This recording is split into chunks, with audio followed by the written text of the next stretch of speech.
Oh yeah, Half-Life. A classic first-person shooter.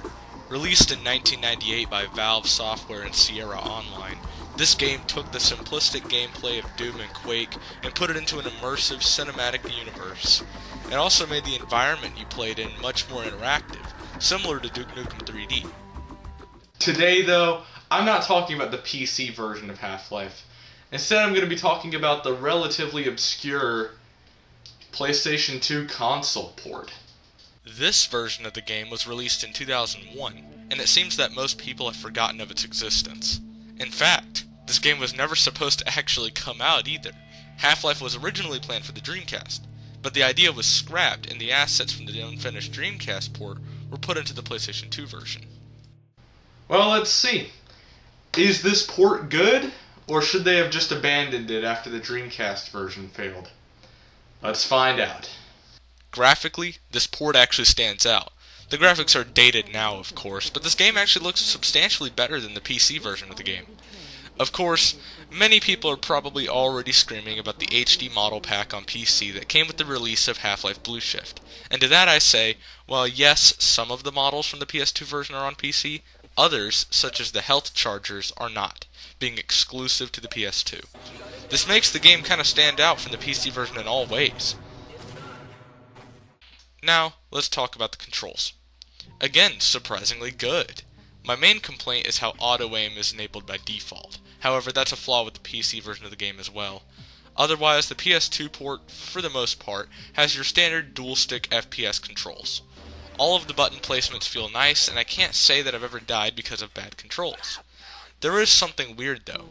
Unlike in the PC version, you can't move around during the opening. I don't know why they changed this, and it's unimportant, but it's still just strange. The frame rate isn't perfect, however. There are a few times when the game does drop below the 30 FPS average. This can lead to some annoyance, but it was never enough to get me killed. Alright, time for sound. There isn't too much different here. I was able to notice some slightly different sound effects, but nothing major.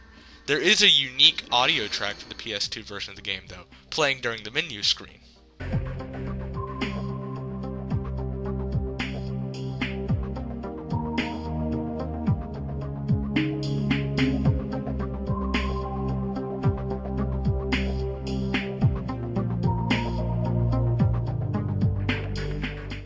Other than that, there's not much to say. The game sounds the way it's supposed to. This version of the game also contains every level. Very few compromises were made as far as the map goes, and the story isn't hampered at all. To be honest, I'm actually shocked, since even Half-Life 2 on the Xbox had to edit a few levels to cut down on storage space and frame rate. There's also some extras to the PS2 port that I can't show here. There's a Vortigaunt mode where you travel around Black Mesa and zap scientists, and there's a co-op mini-story about two other scientists other than Gordon Freeman, called Half-Life Decay.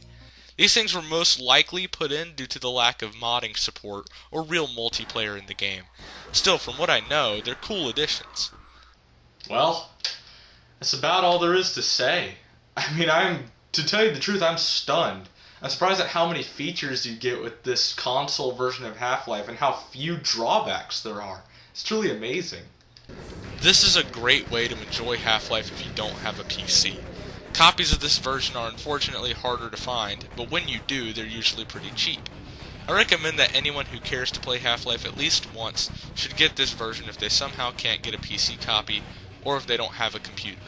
It's just Half-Life, but on the PlayStation 2. So there, Half-Life on the PlayStation 2 is an example of what a port should be. There, I've said it.